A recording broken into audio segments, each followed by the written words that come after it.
Okay, so the first chord was a G minor. So G on the sixth string is right here, and G on the fifth string is right here. So I'm going to use the one that's down here, okay?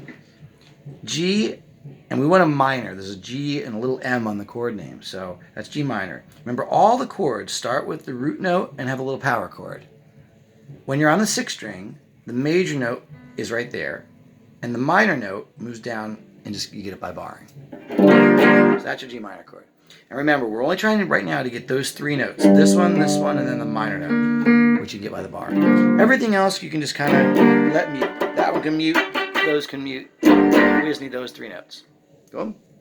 Now, C is the next chord. So we could go all the way up here and do the same thing. Here's a C, here's the power chord. Remember, always a string apart and a fret in between.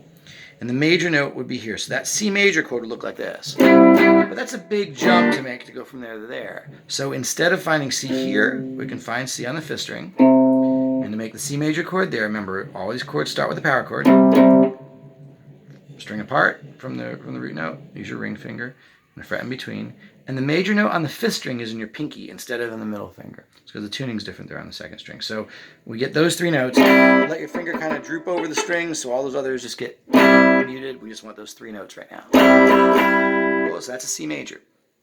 Next we have an F major. So I could go up to here and get the F, but there's an F right here. Let's just grab that. You look for the one that's closest. Here's F, here's the power chord, and that's an F major. It's just a plain old F chord, so that's major. So we want to get those three notes, and you can just mute all the other ones out. That'll make a complete and full chord. Now next is B flat. So on the sixth string, B is here and B flat's here. I could do a major that way.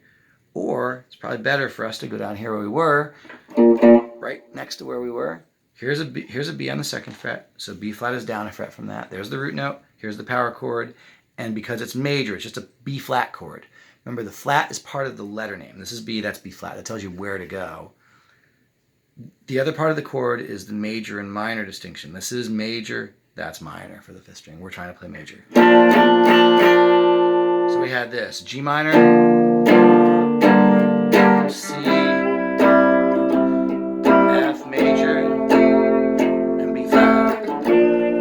Sounds the same as doing G minor, C, and then jumping all the way down to F, and going up to B flat. The other couple chords you see here, there's an E flat. So E is the open sixth string. We can't make an E flat out of that because it can't move down. We could go all the way up to the 12th fret and move that down, but that's a really big jump.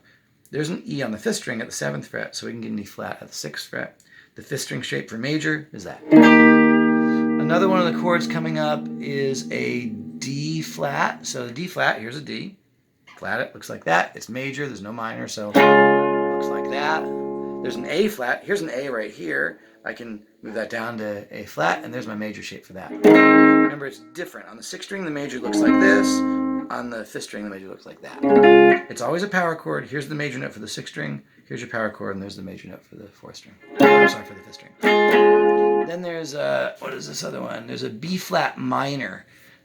So again, here's a B flat, and there's a minor, as opposed to the B flat major that we did earlier. The happy one, minor one's the sad one. Up here it would look like this. Here's B flat major, and there's the B flat minor. Cool. That's it. That's how you play all the chords. That's everything that's in that song, at least in the verse. Cool. When we start seeing sevenths, we're just going to ignore the sevenths for now, but it's not hard to do. Instead of having three notes, we're going to go for that muted note that we're getting right now. So instead of just getting this, we would get... Makes it sound a little Could you funky. play through the verse, the first verse? We don't have time right now. Okay. We're 7 minutes into the next lesson, but yes, we will. We'll do that next time. Just try and get the chords down this time. That'll get us going. So